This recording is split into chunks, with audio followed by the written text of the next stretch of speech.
എന്നോട് ഒരുപാട് പേര് ചോദിച്ചിട്ടുള്ളതാണ്. ഈ പൊയ്യാറ എന്ന് പറയുമ്പോൾ ഇത് തറവാട് അമ്പലത്തിൽ നിന്ന് കൊണ്ടുവന്നിട്ടുള്ളതാണോ, അവിടുത്തെ വിഷ്ണുമായാണോ, അവിടെ നിന്നുള്ള ഒരു ആചരണ രീതികളാണോ, ഈ കുലവുമായി ബന്ധപ്പെട്ടുള്ളതാണോ എന്നൊക്കെ എല്ലാവരും ചോദിക്കാറുണ്ട്.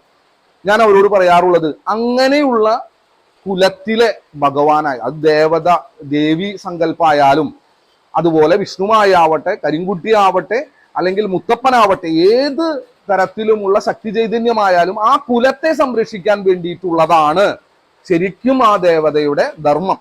അപ്പൊ ആ കുലത്തെ സംരക്ഷിക്കുക, ആ കുലത്തിന് വേണ്ട അഭിവൃദ്ധി ഉണ്ടാകുക, ആ കുലത്തിന് വേണ്ട എല്ലാ സൗഭാഗ്യങ്ങളും നൽകുക എന്നുള്ളതാണ് ശരിയായിട്ടുള്ള ആ കുല ദേവതയുടെ കർമ്മം. അതിനു വേണ്ടിയാണ് ആ വീട്ടിൽ അതുമായി ബന്ധപ്പെട്ടുള്ള തറവാട്ടിലെ ആളുകൾ അതിനുവേണ്ടി പൂജകളും കാര്യങ്ങളും ചെയ്യുന്നത്.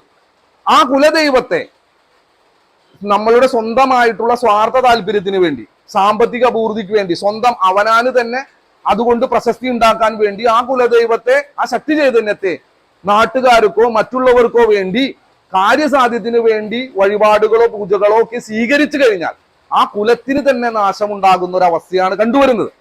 അങ്ങനെ ഒരു കുലത്തിന്റെ ദേവതയെ ഒരിക്കലും ഒരാൾക്ക് അവന്റെ സ്വന്തം ദേവത ശക്തിവിശേഷം എന്ന രീതിയിൽ മറ്റുള്ളവർക്ക് കാര്യസാധ്യത്തിനായിട്ട് ഉപയോഗിക്കാൻ പറ്റില്ല എന്നുള്ളതാണത് എനിക്ക് പലപ്പോഴും തോന്നിയിട്ടുള്ളത്.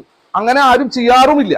എപ്പോഴും അവരാര് തന്നെ ഒരു ദൈവത്തെ അല്ലെങ്കിൽ ആ ഒരു ശക്തി ചൈതന്യത്തെ സ്വന്തമായി ഉപാസിക്കുകയും വെച്ചാരാധിക്കുകയും അതിനു വേണ്ട നിവേദ്യങ്ങൾ കൊടുത്ത് അതിനു വേണ്ട പൂജാതി കർമ്മങ്ങളെല്ലാം ചെയ്ത് ശക്തിവിശേഷം ആ വ്യക്തിയിൽ വരുമ്പോൾ, ആ വ്യക്തിയിൽ സാന്നിധ്യമായിട്ട് ആ ഭഗവാന്റെ സാന്നിധ്യം വരുമ്പോൾ അപ്പോൾ മാത്രമാണ് നമുക്കത് ജനങ്ങളിലേക്ക് അത് കൊടുക്കാനായിട്ട് പറ്റുള്ളൂ. അല്ലാതെ ചെയ്യുന്ന എല്ലാ കാര്യങ്ങളിലും താൽക്കാലികമായിട്ടൊരു വളർച്ച ഉണ്ടാവും എന്നല്ലാതെ ഒരു പരിധിക്കപ്പുറത്ത് അത് വളർന്നു പോകുകയില്ല. ആ ദേശത്തെ പ്രശസ്തമായ ഒരു അമ്പലമായിട്ടൊന്നും അത് എത്തിപ്പെടാനുള്ള സാധ്യത വളരെ കുറവാണ്. കാരണം അത് ആ കുലത്തിന്റെ മാത്രമാണ്.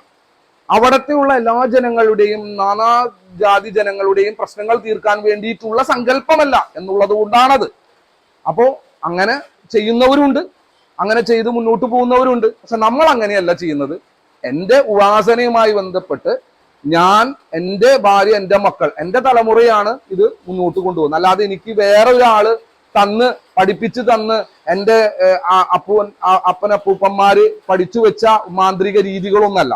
എന്നിലേക്ക് സ്വാമി വരികയും എൻ്റെ കൂടെ സ്വാമി ഇറങ്ങി വരികയും ആ സ്വാമി നൽകിയിരിക്കുന്ന നിർദ്ദേശങ്ങളും സ്വാമിയുടെ ശക്തി ചൈതന്യത്തെ എങ്ങനെ നിലനിർത്തണം, മറ്റുള്ളവർക്ക് അതെങ്ങനെ ഉപകാരപ്പെടും എന്നുള്ള നിർദ്ദേശങ്ങൾക്കനുസരിച്ച് പോയതിന്റെ ഫലമായിട്ടാണ് ഇത്രയും വലിയൊരു പ്രശസ്തിയിലേക്ക് പൊയ്യാറ ശ്രീ വിഷ്ണുമായ മഠം വരാനും ഇന്ന് ജനങ്ങളുടെ ഒരു മഠമായിട്ട് മാറാനുമുള്ള കാരണം എന്ന് എനിക്ക് പലപ്പോഴും തോന്നിയിട്ടുണ്ട്.